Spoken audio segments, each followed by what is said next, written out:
Donc bonjour à toutes et à tous et bienvenue à ce colloque organisé à l'occasion des 80 ans de la création de la sécurité sociale, alors avec un mois de décalage, mais son titre, La sécurité sociale, un héritage vivant, un avenir à construire, exprime assez clairement la volonté des organisateurs, dont je vais dire un mot après, de marquer cet anniversaire pour l'avenir plutôt que dans la nostalgie. Le colloque est organisé par la Fédération des mutuelles de France, dont la présidente est à ma droite. Donc la Fédération des mutuelles de France, pour ceux qui ne la connaîtraient pas, ou peu, ce sont des mutuelles héritières de la mutualité ouvrière qui sont aujourd'hui encore des actrices engagées dans le mouvement mutualiste et militent pour une société solidaire et inclusive. Et si vous voulez vraiment en savoir plus, vous avez le manifeste des mutuelles de France qui est à votre disposition, qui est un texte qui a été élaboré en 2024 et voté par l'Assemblée générale de la Fédération l'année dernière. L'autre organisateur, c'est la Fondation Jean Jaurès, donc c'est la première fondation de réflexion politique qui contribue au débat public en associant des militants, des élus, des experts, des citoyens engagés. Voilà. Un mot très court pour vous dire que nous sommes dans la salle Ambroise Croizat, évidemment, du nom du secrétaire général de la CGT de la métallurgie, qui fut député communiste et ministre du Travail et de la Sécurité sociale entre 1945 et 1947. À ce titre, il a en effet véritablement et concrètement fondé la sécurité sociale, puisque notamment il a même fait appel à ses copains militants syndicaux pour, dans certains départements, trouver des lieux pour installer les caisses primaires. Enfin, c'est aussi un engagement concret parfois de créer la sécurité sociale. C'est pas seulement un décret à signer. Et par ailleurs, cette salle, j'ai lu que jusque dans les années 50-60, elle s'appelait la salle Eugène Varlin. Alors Eugène Varlin, c'est un autre militant ouvrier qu'on connaît souvent, au moins de nom. Il y a une école qui porte son nom pas très loin. Il était relieur. Et il a participé sous le Second Empire à la création de la Société de secours mutuel des relieurs, puisque les sociétés de secours mutuels, dans leurs premiers pas, étaient souvent organisées par métier. Il a aussi été militant de la Première Internationale, et il est mort à la fin de la semaine sanglante qui réprima la Commune de Paris. Si on ajoute le buste de Jean Jaurès, voilà 3 hospices qui vont nous accompagner pendant cet après-midi. Donc ces acteurs d'hier, nous allons passer l'après-midi d'aujourd'hui à penser à demain. Puisque la sécurité sociale, ce n'est pas une institution raide et figée, c'est une idée vivante, et en tout cas c'est la manière dont et la Fondation et la Fédération des mutuelles de France voient cette promesse républicaine. Et l'après-midi va commencer par Gilles Candard, qui est juste à côté de moi, et qui va nous remettre un peu un contexte historique à nos réflexions actuelles. Pardon, je vais quand même aller jusqu'à le présenter. Gilles Candard, qui est historien, qui est un des spécialistes des gauches françaises, admirez le pluriel, et qui est président de la Société d'études jaurétiennes. Eh bien, merci beaucoup. Donc, on me demandait effectivement d'introduire cette journée sur la sécurité sociale, un héritage vivant, un avenir à construire. Je ne vais d'ailleurs pas parler de la naissance de la sécurité sociale elle-même, mais plutôt de ce qui préexiste, finalement des conditions largement antérieures dans lesquelles elle s'est créée. Elle a 80 ans aujourd'hui, mais elle s'inscrit dans une histoire qui est beaucoup plus longue. Et puisque notre président de séance s'est tourné vers le buste de Jaurès, je vais faire un peu de même. Ça pourrait être dangereux parce qu'en matière d'histoire longue, lui-même, lorsqu'il avait à expliquer le combat pour la justice de l'humanité, il le fait par exemple au Trocadéro en 1902, il remonte très loin. Il évoque les lois qui ont donné une retraite aux serviteurs des domaines du pharaon en Égypte antique, et toujours parce qu'il vient de lire des ouvrages de l'égyptologue Gaston Maspero, le grand-père de l'éditeur, il explique à son auditoire qu'on a retrouvé sur une brique mésopotamienne un code qui expliquait les indemnités proportionnelles à la gravité des blessures que pouvaient obtenir les bâtisseurs des cités de briques de la Chaldée de la plus haute antiquité. Donc vous voyez, hein, il se réfère à un combat non seulement séculaire, mais je dirais millénaire, ce qui semble, ce qui pourrait aussi prouver à certains que l'aspiration au repos ou à la protection, à la sécurité, ce n'est pas seulement le signe d'une humanité fatiguée ou qui aurait perdu le sens du risque et de l'effort, mais cela correspond à une exigence humaine, un besoin humain qui a été très tôt ressenti, même si évidemment il n'a pu être satisfait que de manière extrêmement médiocre, voire pas du tout pendant très longtemps, et que ce n'est que dans une histoire plus récente qu'il a pu obtenir des réponses plus satisfaisantes. Pour Jaurès, ce combat, et je m'inscris un petit peu dans la suite de cette action, de cette réflexion, pour Jaurès, le combat pour la protection sociale prend un sens particulier en France parce que la France est le pays de la Révolution.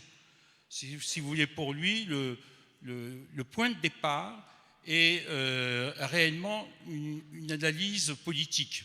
On pourrait en prendre d'autres, parce qu'après tout, si pour la Babylone ou pour l'Égypte antique, on pourrait dire que c'est une aspiration à survivre, disons, élémentaire. Mais dans le raisonnement de Jaurès, tout part d'une réflexion politique et tout part de la Révolution française. Le problème est le suivant. Pour que la République soit réellement fondée, il faut qu'il y ait des citoyens qui puissent délibérer entre eux avec suffisamment d'indépendance, de dignité et de droit pour pouvoir constituer une nation cohérente. Or, pour que les citoyens aient ces droits élémentaires, ils doivent disposer d'un certain nombre de garanties sociales. Cette difficulté est présente dans les travaux, les écrits, les réflexions d'un grand nombre de révolutionnaires, que ce soit au début, au milieu ou à la fin de la Révolution. Pas toujours, mais le plus souvent, la réponse qui va être apportée à ce problème sera à l'époque celui de dire que, ben oui, pour qu'un citoyen puisse exercer ses droits et, par exemple, voter, il faut qu'il y ait un certain nombre de garanties suffisantes d'indépendance et donc il faut qu'il soit propriétaire, à l'abri de la misère et autres. Donc ça sera le suffrage censitaire. Ça sera la réponse disons, une fois la parenthèse de la montagne refermée, majoritaire des Boissy d'Anglas, des Royer-Collard, de tous les doctrinaires du directoire ou des premiers temps du consulat et de l'Empire, qui ont eu leur importance parce qu'ils ont façonné une bonne part, disons, du paysage politique et social de la France pendant le XIXe siècle.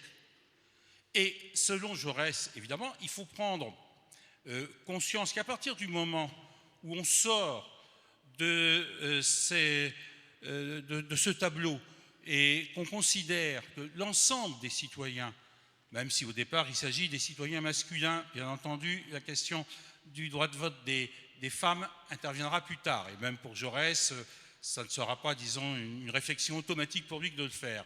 Mais disons qu'à partir du moment où on prend conscience que la France ne peut pas se gouverner en distinguant entre citoyens actifs et citoyens passifs, entre citoyens qui ont le droit de vote et citoyens qui n'ont pas le droit de vote, eh bien, pour Jaurès, on pose forcément la question des garanties de protection contre la misère, contre le dénuement extrême que peuvent apporter la vieillesse, la maladie, le chômage ou d'autres risques sociaux. Et donc, il faut qu'il y ait des protections sociales pour l'ensemble de la population. C'est d'ailleurs pour lui l'origine de la revendication à l'universalité, qui est un des points centraux du système de protection sociale, notamment en France. Il ne s'agit pas seulement de prévoir des mesures disons, d'assistance ou d'aide aux plus pauvres, aux plus défavorisés, quelque chose qu'on peut retrouver dans d'autres pays ou qu'on peut retrouver dans le passé assez ancien de notre pays pour des raisons religieuses, morales ou humanitaires. Mais pour lui, ce qui change avec la Révolution, avec cette exigence de république et de démocratie, c'est bien la question de l'universalité des droits.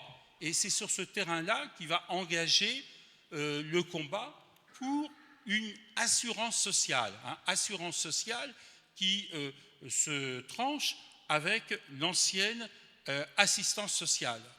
Par exemple, le premier de ces droits, d'ailleurs historiquement ça va se vérifier, c'est la protection contre les risques de déchéance, de l'extrême vieillesse et de misère que pouvait entraîner de fait qu'on n'était plus capable de travailler. Lorsqu'on était sous l'Empire, dans une société donc où il y avait encore, disons, un refus, disons, de prendre l'ensemble des citoyens dans un même bloc, un économiste ou sénateur de l'Empire comme M. Léonce de Lavergne pouvait encore dire « La retraite, attention, quand on est une fois engagé dans cette voie, il n'y a plus de borne. On tombe peu à peu dans le communisme. » En République, selon Jaurès et selon d'autres évidemment, ce langage n'est plus possible. Il faut une réponse qui s'adresse à l'ensemble de la population. C'est pourquoi Jaurès peut écrire en 1887 à un syndicaliste de Mazamet, c'est une phrase qui est souvent reprise, pour moi qui n'ai jamais séparé la République des idées de justice sociale, sans lesquelles elle n'est qu'un mot, et puis il développe ses propositions. Cette phrase, elle est intéressante pour nous parce qu'elle donne un peu les deux facettes, disons, de l'exigence sociale qui va être celle de la République. Quand Jaurès dit cette phrase, ce n'est pas encore le Jaurès du buste que vous avez dans la salle d'Ambroise Croizat, ce n'est pas encore le champion des luttes ouvrières ou de l'idée socialiste. Il est député républicain, et je dirais simplement républicain, admirateur de Ferry et de Gambetta. Mais même sur le terrain, disons, de Ferry et de Gambetta, il estime que justement, pour que la République fondée sur le suffrage universel puisse fonctionner, elle doit être portée par une exigence sociale qui doit faire que tout le monde doit être inclus. C'est le sens, puisque vous devez avoir évidemment comme nous l'habitude des manifestations, de la République telle qu'elle a été représentée par Dalou sur la place de la Nation. La République va de l'avant, et si elle va de l'avant, c'est parce qu'elle est poussée par le travail, le forgeron qui est à l'arrière, et qui pousse ce char de la République. Donc ça, si vous voulez, c'est ce que porte ce qu'un historien a proposé d'appeler, Christian Topalov pour le nommer, la nébuleuse réformatrice, c'est-à-dire l'ensemble des forces qui, dans la République française, va poser les questions sociales. Mais à côté de cette force, disons, républicaine, il y a aussi évidemment le Jaurès tel qu'on le retrouve dans la salle d'Ambroise Croizat, qui va, peu de temps après 1887, considérer que ce combat, cette avancée des républiques est bien, mais qu'il doit avoir un sens. Et ce sens, ça doit être la réalisation de l'idéal. Donc la réalisation de l'idéal, c'est quelque chose qui peut paraître parfois encore un petit peu, disons, vague ou fufu, mais c'est ce qu'on résume souvent sur l'idée de la sociale, c'est-à-dire d'une société où le travail sera vraiment souverain et où, dans la mesure, disons, du possible de l'humanité, eh bien, celle-ci sera délivrée des risques sociaux qui pesaient sur elle.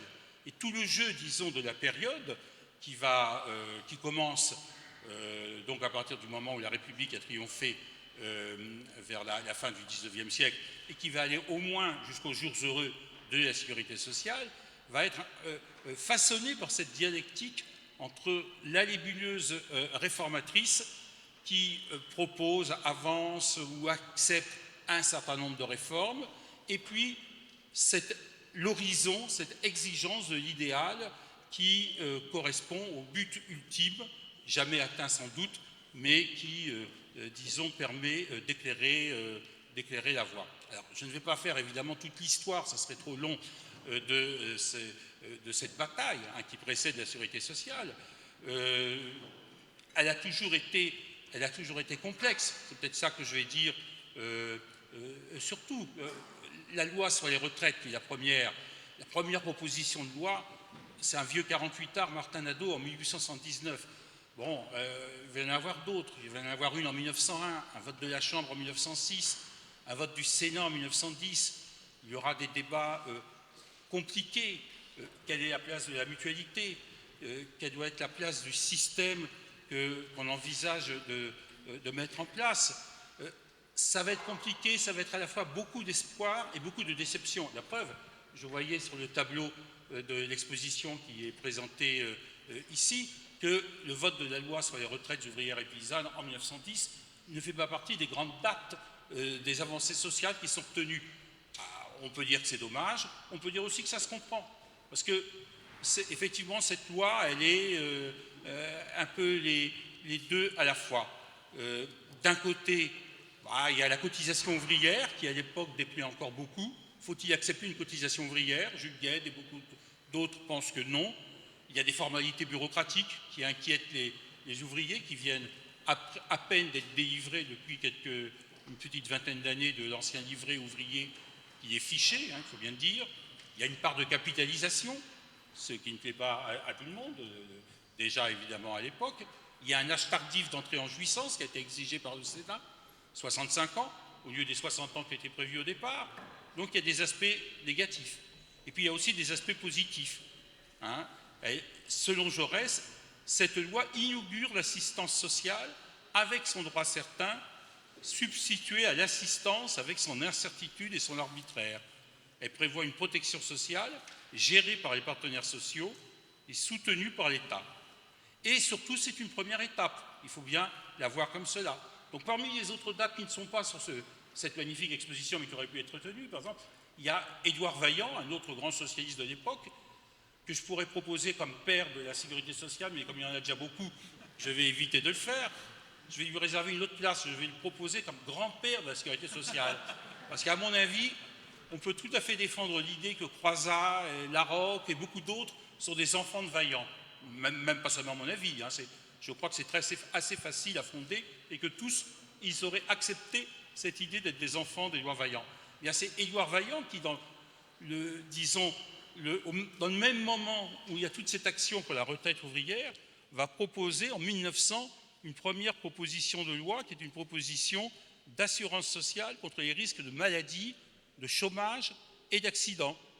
Et 10 ans après, il ajoute une nouvelle proposition de loi contre le risque d'invalidité afin de compléter la loi sur les retraites ouvrières et paysannes.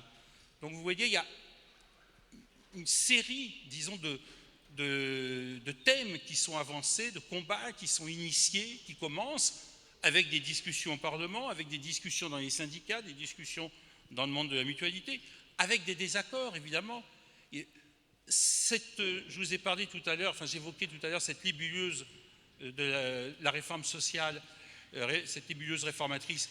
Il n'y a pas que les syndicalistes, il n'y a pas que les socialistes, il y a effectivement aussi les radicaux avec le principe du solidarisme, la dette sociale que tout homme a envers l'ensemble de la communauté. Aucun milliardaire ne peut réussir du fait de son propre talent. C'est la grande idée que développe Léon Bourgeois, qui n'est pas un bolchevique, il est président du Conseil, président du Sénat, président de la Chambre des députés, c'est un radical, c'est pas du tout un bolchevique, mais il estime qu'un milliardaire ne peut pas revendiquer d'avoir l'exclusivité du bénéfice de son entreprise, puisqu'il a réussi grâce aux écoles qu'il a fréquentées, aux routes ou aux chemins de fer qui ont été construits, qui ont permis l'écoulement de ses produits, à l'organisation de l'ensemble de la société, de l'ensemble de l'humanité, dans lesquelles, de toute façon, il est inséré. Et puis, à côté de ces radicaux qui sont parfois actifs, vous avez même des modérés qui posent des questions sociales. Les premières lois sur le logement social datent de la même époque, 1900, 1906. Ce sont souvent des républicains modérés qui en étaient porteurs, avec Paul Strauss ou le sénateur Bonnevet. Vous avez des chrétiens sociaux dans la suite de l'encyclique du pape Léon XIII, bien connu, qui, évidemment, ne rompent pas avec la propriété privée, parfois certains le lui reprochent, mais qui est tout de même la première qui pose comme principe que le pauvre ne doit pas être seulement quelqu'un qui est secouru, quelqu'un qui est assisté, mais quelqu'un qui doit être acteur de la société, qui doit être reconnu comme acteur de la société. Et ça, c'est un changement très important pour l'Église catholique, et donc derrière l'Église catholique, pour une bonne part des soutiens sociaux et politiques de la République, ou dans d'autres pays d'ailleurs, des monarchies qui étaient présentes, avec la notion aussi de salaire décent. Le fait que ce n'est pas seulement la loi de l'offre et de la demande qui doit jouer sur les revenus, mais qu'en dehors du triste sort qui faisait qu'avant, et oui, parfois il y avait des conditions de misère, c'était comme ça, et finalement la misère pouvait être quelque chose qui plaisait au ciel. Il y a des conditions de vie décentes qui doivent être définies et qui doivent constituer des minima en dessous desquels on ne peut pas tomber. Bon, ça, c'est quand même une idée qui est avancée en dehors même du mouvement ouvrier par une autorité aussi éminente que le pape. Et évidemment, ça s'est discuté, on en parle, y compris en milieu socialiste, anarchiste, syndicaliste et autres, et il y a des effets en retour qui se mesurent aussi à la Chambre des députés ou au Sénat, lorsque, par exemple, les socialistes ou des syndicalistes, ça se faisait encore pas mal à l'époque, élus députés, avancent tel ou tel thème de revendication. Ça complique le jeu pour ceux qui ne voudraient rien bouger, rien changer, rien se transformer. Dans cette nébuleuse de la réforme sociale, c'est une petite remarque que je fais parfois à ceux qui avancent cette idée et qui oublient, à mon avis, cet aspect. Il faut faire rentrer aussi les forces qui se réclament de la révolution sociale complète. Vous prenez quelqu'un comme Yves Thot, secrétaire général adjoint de la CGT et responsable des bourses du travail, qui est un vrai anarchiste. Yves Thot déclare bien au moment justement de ces discussions sur les lois sur les retraites, même s'il a ses désaccords avec Jaurès ou avec d'autres, il explique bien sa démarche en disant « oui, j'exige beaucoup, c'est parce que le syndicalisme exige beaucoup qu'il obtient un peu. S'il exigeait qu'un peu, il n'obtiendrait rien du tout. » Alors je ne dis pas qu'il soulève le voile, enfin, ou qu'il explique la clé d'une tactique syndicale qui a été souvent utilisée depuis, mais la question évidemment, son attitude mérite d'être relevée, et effectivement l'attitude parfois intransigeante du syndicalisme peut aussi aider à obtenir ou à améliorer un certain nombre de revendications. Évidemment, concrètement, si on rentrait dans le détail, il faudrait se poser à chaque fois la question: à partir de quelles conditions faut-il accepter de laisser passer une réforme sociale qu'on juge insuffisante, mais qui améliore plutôt qu'elle n'aggrave une situation? Et à partir de quel moment considère-t-on qu'elle améliore ou qu'elle aggrave une situation? Il m'a semblé qu'en 2025, le problème n'était pas tout à fait résolu. La seule chose que je peux vous dire aujourd'hui, c'est exactement la même chose fin 19e ou début 20e siècle. Lorsqu'il y a la journée de travail qui est ramenée à 10 heures, Vaillant, que je salue comme le grand-père de la loi sur les retraites, Vaillant ne vote pas cette loi, qui va être pourtant votée par Jaurès et par beaucoup d'autres, parce que voilà, dans le compromis, pour que tout le monde puisse passer à 10 heures, on commence par décider que les enfants ou les femmes ou les métiers pénibles qui avaient déjà 10 heures, ils vont commencer à passer par 11 heures et qu'ils auront les 10 heures qu'au bout de 4 ans. Ce n'est pas très satisfaisant comme compromis. Il n'empêche que pour le patronat, c'est beaucoup de trop. C'est à ce moment-là qu'il crée l'Union des industries métallurgiques et minières, que le patronat jette les bases de son organisation afin d'éviter cette avalanche de réformes sociales qui menace la survie de l'économie française, menacée par la concurrence étrangère. Parce qu'avec la journée de 10 heures, présentez-vous qu'on tombe quand même à une semaine de 60 heures seulement.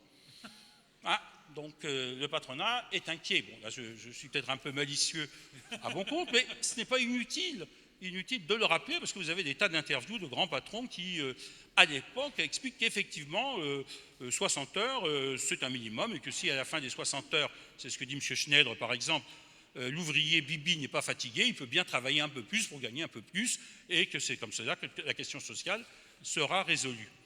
Donc, cette histoire, on n'a pas le temps de la faire, mais si on la faisait, on verrait qu'elle est complexe, qu'elle est évidemment parfois contradictoire, qu'il faut à chaque fois se poser des questions, se déterminer. Ce n'est pas simple. Et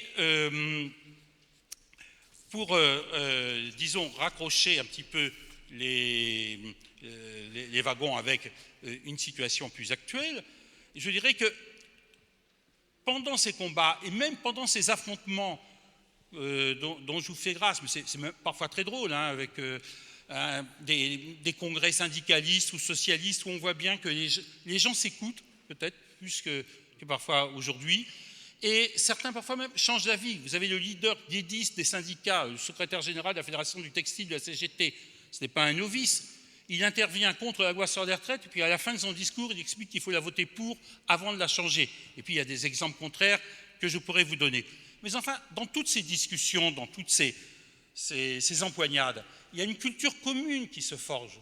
Hein. Il y a une culture qui va être la culture militante du mouvement syndical, politique, mutualiste aussi, parce que nous sommes à l'époque où justement la CGT se met en place, les bourses du travail se mettent en place, les coopératives de consommation vont fusionner, avec d'ailleurs Jaurès délégué et créer qu'une seule fédération. Vous avez beaucoup de choses qui se mettent en place et cette culture se met en place. Or, je constate qu'après, ces gens qui sont formés par cette culture, vous allez les retrouver au premier rang des pères, effectivement, de la sécurité sociale et des retraites. Ambroise Croizat, c'est un métallurgiste, un militant communiste et de la CGT. Il a connu la SFIO encore de l'époque jaurésienne. Il y a adhéré, Jaurès venait juste d'être assassiné, c'était avant le congrès de Tours, c'était encore la SFIO. Les métallurgistes, c'était les ouvriers qui, en masse, étaient derrière Vaillant au sein de la SFIO, qui était en général de cette tradition un peu, disons, formée par Blanqui auparavant, mais très attachée à l'indépendance du syndicat et à l'action. C'est donc une culture qu'il a connue. Pierre Laroque, il vient d'un autre milieu social, il vient d'un autre itinéraire politique, mais il a été influencé par le solidarisme de Léon Bourgeois. Donc, il a fréquenté aussi le Conseil national économique. Il a travaillé au moment du vote, par exemple, des lois de 1928, qui elles aussi ne sont pas retenues dans le tableau des assurances sociales, qui sont aussi une loi de compromis. Fallait-il les voter ou pas les voter? C'est compliqué. Le rapporteur est un socialiste, Antonelli, qui a beaucoup travaillé dessus, et il est un peu chahuté, même dans le Congrès socialiste. Et il explique d'ailleurs le compromis qu'il a fait en disant que cette loi, ils se sont dépêchés de la voter en 28 parce qu'ils savaient que les élections qui allaient suivre allaient donner une chambre moins favorable aux réformes que celle qui était en train de terminer son mandat. Donc effectivement, en 1928, la CGTU, les communistes vont être contre en disant que ça ne fait pas le compte. Les socialistes, ça grommène un petit peu, mais enfin ils considèrent que c'est quand même mieux que ce qu'il y avait avant, donc ils votent pour. Donc vous voyez, il y a parfois des points de vue qui sont un peu en désaccord, mais sur le fond, on voit bien que quelqu'un comme Pierre Laroque, comme quelqu'un comme Ambroise Croizat, avec toutes leurs différences militantes, idéologiques, sociales, professionnelles et autres, ils participent un peu de la même culture. Ils ont été formés par tous ces combats de la fin du 19e au début du 20e siècle. Ils ont connu des vaillantistes, des jaurécistes, des guédistes, des syndicalistes révolutionnaires. Laroque, il écrit par exemple dans l'Encyclopédie française, elle est co-dirigée par de Monzy, un ancien étudiant socialiste qui est un petit peu blanchi avec l'âge, et par Lucien Febvre, un grand historien que tout le monde respecte, qui s'est un peu assagi aussi, disons-le, mais qui dans sa jeunesse était militant socialiste, proche du courant insurrectionnel de la CGT, du syndicalisme révolutionnaire. Il soutenait les thèses de Lagardelle au moment du congrès de Toulouse en 1908. Donc vous voyez, c'est un petit peu le même moule, le même milieu, et ça explique à mon avis beaucoup qu'ils puissent se retrouver et travailler ensemble au moment de la libération, lorsque la France est débarrassée de l'occupation, débarrassée d'un régime ultra-réactionnaire, et que donc entre républicains, entre travailleurs de différents métiers et autres, communistes, socialistes, chrétiens sociaux du MRP, gaullistes, on travaille ensemble et on façonne quelque chose ensemble. Hein. Cette unité, elle ne s'était pas forgée uniquement dans le combat patriotique de la résistance et dans le programme du CNR, c'est parce que c'était aussi quelque chose qui avait des décennies et au moins un siècle d'existence. Et donc derrière, il faut prendre en compte tout ce combat social et politique de la République et de la Révolution. Et donc c'est pour ça que je mobilisais pour expliquer aussi les figures de Jaurès et de Vaillant. Merci à vous.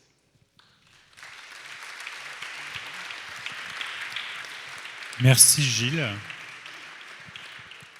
Alors, donc Jaurès, Vaillant, Larocque, Ambroise Croizat, que reste-t-il de tout ça dans l'opinion aujourd'hui? Rude tâche pour Jérémy Pelletier, qui est co-directeur de la Fondation Jean Jaurès. Alors, tâche qui sera plus rapide que ce qu'a fait brillamment Gilles, qu'on aurait pu écouter jusqu'à 17h dans ce lieu sans aucun problème et avec grand plaisir. On a voulu, quand on a pensé cette journée, avoir ce qu'on appelle des séquences un peu différentes à chaque fois. On a démarré avec Gilles pour une dimension très historique.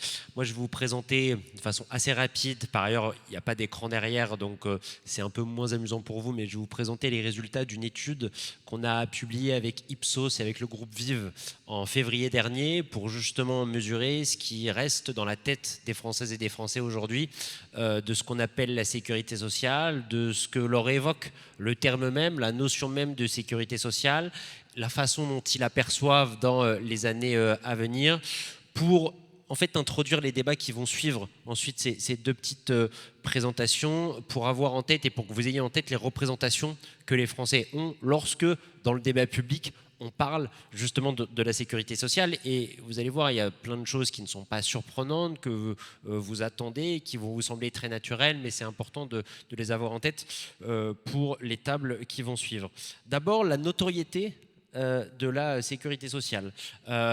Est-ce que, quand on demande aux Français la date justement de création de la sécurité sociale, Gilles Candard étant mon ancien professeur en Hippocagne, Yancagne, il avait l'habitude de nous poser ce type de questions en cours. Et du coup, on a posé la question aux Français. Selon vous, quand est-ce qu'a été créée la sécurité sociale en France? Au moment où on fête son anniversaire, ce n'était pas inutile de poser la question. À vous de voir si c'est positif ou négatif, à vous de voir si c'est quelque chose de réjouissant ou non.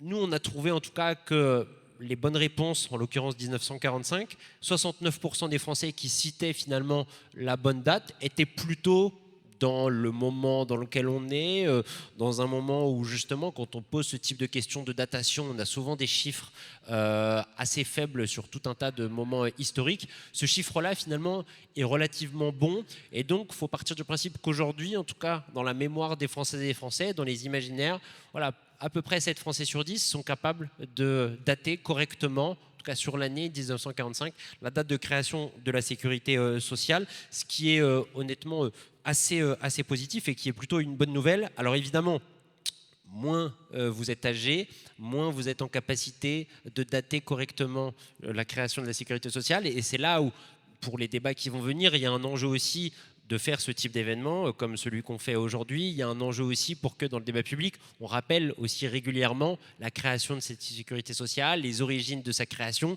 parce que en effet, quand vous tombez et quand vous regardez les réponses des 18-34 ans, vous avez plus que la moitié, 50% de 18-34 ans, qui sont capables aujourd'hui de dire que la sécurité sociale a été créée en 1945. Donc globalement, plutôt bonne connaissance chez les Français de la date et évidemment un score assez inférieur chez les jeunes. Donc là, petit point d'alerte et petit objectif, en tout cas pour toutes celles et ceux qui travaillent sur ce sujet, à commencer par les mutuelles de France, que ce soit pour les historiens, les professeurs, les think tanks ou autres, de faire vivre cette mémoire-là pour que voilà, dans les années à venir, on continue à pouvoir dater correctement et à définir aussi l'origine de la sécurité sociale, comme Gilles vous l'a fait tout à l'heure. Alors ça, j'aime bien. C'est dommage que vous n'ayez pas l'écran derrière parce que c'est un peu plus puissant quand on le voit visuellement, mais je vais vous essayer de le décrire, en tout cas de façon assez succincte. Quand on demande aux Français quels mots vous viennent et quels mots vous viennent spontanément à l'esprit lorsqu'on évoque la sécurité sociale en France. Voilà, dites-nous ce qui vous vient spontanément en tête, que ce soit des mots positifs, des mots négatifs. Bon, plus de mots négatifs que de mots positifs, ça, et vous le verrez, ça se traduit par d'autres éléments dans l'enquête. Premier mot que globalement les Français citent, mot déficit, mot qui arrive en premier. Quand on parle aujourd'hui de sécurité sociale, quand on vous parle de sécurité sociale, spontanément, beaucoup de Français nous citent en premier terme le mot déficit. Deuxième terme qui est beaucoup cité, c'est le terme de déclin. Donc déficit, déclin. Troisième expression qui est beaucoup venue quand on a interrogé les Français, de pire en pire. Donc déficit, déclin, de pire en pire. deux autres pour aller dans les mêmes séries, le terme de fraude, et vous verrez que ce terme de fraude, il revient beaucoup, en tout cas quand on interroge les Français sur ce sujet-là, et quand on leur demande de se projeter sur l'avenir et sur ce que devrait faire la sécurité sociale, c'est un terme qui revient beaucoup, et peut-être un dernier terme qui revient beaucoup, le mot arnaque. Donc, déficit, déclin, pire en pire, fraude, arnaque. Il n'y a pas que des mots négatifs. Là, je fais un peu la liste des mots négatifs. Dans les mots positifs, qui leur viennent spontanément en tête. Protection, couverture, aide, droit, accessible, avantages bénéfiques. Mais globalement, ce qu'il faut avoir en tête, c'est qu'en effet, aujourd'hui, dans leur représentation, et c'est vraiment deux notions qui vont revenir régulièrement dans l'enquête que je vais continuer de vous présenter, déficit et fraude sont vraiment deux termes qui apparaissent comme étant un peu structurants quand on parle de la sécurité sociale aujourd'hui surtout, mais surtout quand on se projette sur l'avenir de la sécurité sociale dans les prochaines années. Alors ensuite, on leur a donné une liste de mots assez variés pour justement leur demander quels sont ceux parmi ces mots-là que vous associez naturellement à la sécurité sociale en France. Alors je l'ai dit tout à l'heure, spontanément, quand il n'y avait pas de liste de mots, plus de mots négatifs que positifs, c'est la même chose avec la liste de mots. Mais là, ce qui est intéressant quand vous leur donnez une liste de mots, et ça montre aussi ce qu'est la sécurité sociale aujourd'hui dans les faits, d'un point de vue très concret dans la vie des Françaises et des Français, le premier terme que les Français nous citent, c'est le terme de carte vitale. Aujourd'hui, différentes notions, différents mots que vous leur proposez, l'objet associé directement à la sécurité sociale, l'objet un peu symbolique quand on parle de sécurité sociale aux gens, finalement c'est un objet du quotidien, c'est un objet à portée de main, c'est un objet qu'on a dans la poche, c'est même un objet qu'on aura désormais sur nos téléphones. Les débats de ce matin et les annonces de ce matin sur la dématérialisation de la carte vitale mettent ce sujet-là de façon très actuelle aujourd'hui. En effet, 50% des Français disent « moi le mot que j'associe directement parmi ceux que vous me proposez à la notion de sécurité sociale en France, c'est le mot de carte vitale ». Arrive ensuite le terme de fraude, je l'ai dit tout à l'heure, ça c'est un terme qui, vous verrez, reviendra encore dans l'enquête. Terme de solidarité, quand même 37% des Français qui nous citent le terme de solidarité, le terme de dette qui arrive très haut, le terme de coût aussi. Mais voilà, ce qu'il faut avoir en tête, c'est qu'aujourd'hui dans les imaginaires, globalement, les Françaises et les Français associe comme objet symbolique, comme objet très concret, comme objet directement lié à la sécurité sociale, en effet, cet objet du quotidien qui est la carte vitale. Ça veut dire aussi que la carte vitale, dans ce qu'elle incarne, a réussi aussi à jouer ce rôle-là dans la tête des Françaises et des Français. Alors, tout n'est pas négatif. Malgré tout, quand on interroge les Français sur la sécurité sociale. Et ce qui est intéressant, c'est quand on leur demande de comparer le modèle social français, la sécurité sociale française par rapport à d'autres pays européens. Quand on leur demande par rapport aux autres pays du monde, comment vous jugez le système de protection sociale en France. Globalement, 80% des Français le jugent meilleur. 79% disent qu'il est globalement meilleur, 21% il est globalement plus mauvais. Est-ce qu'il est plus efficace? 75% il est plus efficace, 25% il est moins efficace. Donc globalement, les Français considèrent que le système est meilleur que dans le monde. Globalement, ils considèrent qu'il est plus efficace. Globalement, ils considèrent aussi qu'il est plus généreux. Plus de 80% des Français considèrent qu'il est plus généreux aujourd'hui par rapport à ce qu'il y a dans le monde. Et est-ce qu'il est plus égalitaire? 70% considèrent en effet qu'il est plus égalitaire. Globalement moins égalitaire, 30%. Donc, quand je me compare, je me console et je suis capable en effet de dire aussi que la sécurité sociale, tout n'est pas à jeter et que en effet, on a globalement un système meilleur par rapport à d'autres pays du monde. Il y a un seul élément sur lequel les Français sont un peu plus critiques par rapport aux autres pays du monde, et je l'ai dit en introduction tout à l'heure, et ça va revenir et ça revient beaucoup dans l'enquête, c'est la question du coût du système, du coût de la sécurité sociale. Est-ce que globalement, il est moins coûteux pour les finances publiques que dans le reste du monde? Est-ce que globalement, il est plus coûteux pour les finances publiques? 78% considèrent qu'il est plus coûteux, en effet, que dans le reste du monde. Donc, quand vous comparez, aujourd'hui, quand les Français comparent la sécurité sociale au reste du monde, ils la comparent de façon beaucoup plus positive, en effet. Et donc là, il y a une forme de lucidité, une forme de maturité, je pense, qu'on peut allouer chez les Français et les Français. Mais, en effet, sentiment que le système est plus coûteux. Et vous verrez, ça revient beaucoup quand on leur demande de se projeter, justement, sur l'avenir du système et l'avenir de la sécurité sociale. Cette crainte quant au coût revient et est vraiment un élément central, en tout cas dans les représentations. Juste pour avoir quelques ordres de grandeur sur l'expérience très concrète de la sécurité sociale que les gens ont aujourd'hui dans la vie, quand on leur demande dans votre vie de tous les jours, est-ce que vous jugez important les choses suivantes que peut vous apporter la sécurité sociale ou qu'a pu vous apporter la sécurité sociale? Évidemment, la notion qui arrive en tête, c'est la notion de soins, et on associe directement sécurité sociale et soins, sécurité sociale et le fait de se faire soigner.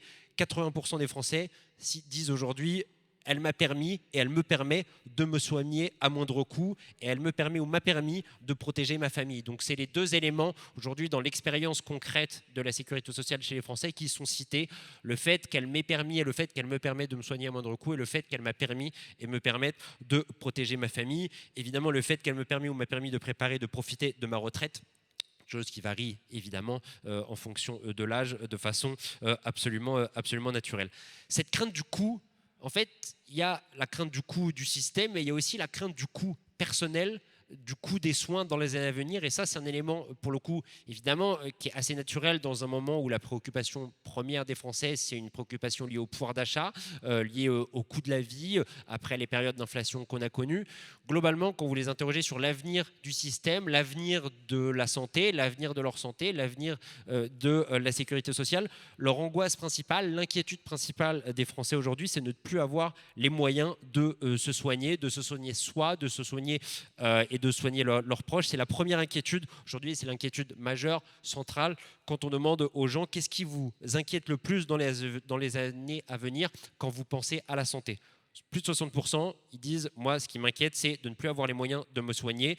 Deuxième élément qui arrive juste en seconde position, ils ressentent l'inquiétude de tomber gravement malade. Plus de 50% des Français ont cette inquiétude-là par rapport à la santé. Plus de 50% ressentent de l'inquiétude de la perte d'autonomie et plus de 40% ressentent l'inquiétude de vivre dans un désert médical. Mais globalement, ce qu'il faut avoir en tête, c'est que la première inquiétude, c'est non pas en effet le désert médical, c'est non pas le fait de perdre une part d'autonomie, c'est vraiment de ne plus avoir les moyens financiers, de ne plus avoir les moyens pécuniaires de se soigner correctement dans les années à venir. Donc ça, c'est un élément qu'il faut avoir en tête, notamment pour les débats qui vont suivre dans les prochaines minutes et dans les prochaines heures. Quand on leur demande la sécurité sociale à 80 ans, chacun de ces scénarios suivants vous semble-t-il probable dans les années à venir s'agissant de la protection? Là, on leur demande de se projeter, on leur demande d'imaginer en effet les scénarios qui leur semblent les plus réalistes et les plus probables quand on parle de la sécurité sociale dans les années à venir. Élément qui arrive en tête, 9 Français sur 10 considèrent que la sécurité sociale n'aura plus les moyens de se financer. Toutes les cotisations vont augmenter. Donc évidemment, là, ce n'est pas un souhait, ce n'est pas une volonté. On ne leur demande pas de choisir et de faire une proposition de politique publique pour les années à venir, mais on leur demande de se projeter eux-mêmes ce qu'ils imaginent être l'avenir de la sécurité sociale. Et globalement, voilà, une grande majorité de Français, quasiment un 9 sur 10, qui considèrent qu'elle n'aura plus les moyens de se financer et que toutes les cotisations vont augmenter. Donc c'est cet état d'esprit de l'opinion publique aujourd'hui qu'il faut avoir en tête quand on s'intéresse à ce sujet, quand on parle de ce sujet-là. Une grande majorité de Français qui considèrent que c'est inéluctable finalement que la sécurité sociale n'aura plus les moyens de se financer et que toutes les cotisations augmenteront dans les prochaines années. Donc presque les Français sont prêts mentalement, sont prêts psychologiquement à ce que ça arrive. Ça ne veut pas dire qu'ils le souhaitent, ça veut dire qu'ils sont préparés en tout cas à ce que ce scénario advienne. Deuxième élément sur lequel ils semblent en tout cas être assez préparés psychologiquement, c'est le fait que les complémentaires santé sont encore plus importantes qu'aujourd'hui. 87% des Français le pensent en matière de prospective. Autre scénario, la sécurité sociale devra faire des priorités et ne pourra plus rembourser un certain nombre de traitements. Vous avez quasiment 9 Français sur 10 qui sont d'accord avec ce scénario et qui pensent que ce scénario aussi va advenir dans les années à venir. Et élément important aussi et qui montre aussi le poids du débat public dans les représentations et dans les scénarios qu'on se fait de l'avenir du système, 70% considèrent que les gens auront tous des assurances privées, plus de 70% des Français qui pensent cela s'agissant de l'avenir de la sécurité sociale. Je termine sur un élément positif, Gilles en a parlé, le caractère universel de la protection sociale, le caractère universel de la sécurité sociale. Mais ça, c'est quelque chose qui demeure, en tout cas dans la tête des Françaises et des Français. Je vous ai dit, alors c'est beaucoup de termes assez négatifs quand on associe aujourd'hui la sécurité sociale dans la tête des gens, un certain nombre de termes qui ne sont pas très positifs, pas très optimistes. Par contre, il y a quelque chose en effet qui semble résister à l'ère du temps, et c'est tant mieux. Il y a quelque chose qui semble encore demeurer comme un acquis important et qu'il faut garder, peu importe que vous soyez riche ou que vous soyez pauvre, c'est le caractère universel justement du soin, le caractère universel de la protection sociale. Quand vous les interrogez sur l'avenir de la sécurité sociale, 85% des Français considèrent qu'il faut absolument qu'elle continue à assurer tous les Français quoi qu'il arrive. Il faut absolument qu'elle continue à assurer les Français quoi qu'il arrive. Alors, ce n'est pas ce qui arrive en tête dans les scénarios probables et de prospective. L'élément qui arrive en tête, et j'en ai parlé tout à l'heure, plus de 90% considèrent qu'il faut qu'elle limite demain les fraudes et les abus. Et je sais qu'il y a un débat sur le réel coût de la fraude, le réel coût des abus. Je pense qu'on en parlera peut-être aussi tout à l'heure. Force est de constater que c'est très imprégné aujourd'hui dans la tête des gens, c'est très imprégné dans les imaginaires quand on parle de la sécurité sociale. Et donc, grande majorité de Français considèrent que c'est là-dessus qu'elle devra s'améliorer dans les prochaines années, c'est là-dessus qu'elle devra travailler sur les prochaines années, qu'elle limite les fraudes et les abus. Mais ce qu'il faut avoir en tête, c'est qu'elle doit continuer à assurer tous les Français, quoi qu'il arrive. Et ça, c'est, je dirais, l'élément positif, l'élément rassurant, et du coup, l'élément sur lequel il ne faut pas lâcher pour les prochaines années quand on s'intéresse à ce sujet, quant à son évolution et ses mutations éventuelles. Merci beaucoup. Merci Jérémy. Donc voilà, le décor est planté, à la fois historique et l'atmosphère actuelle. Et maintenant, donc, j'appelle Émilie Agnew, Éloi Laurent et Simon-Pierre Sanguérac qui vont débattre sous la houlette de Nicolas Souffeton, secrétaire général de la Fédération.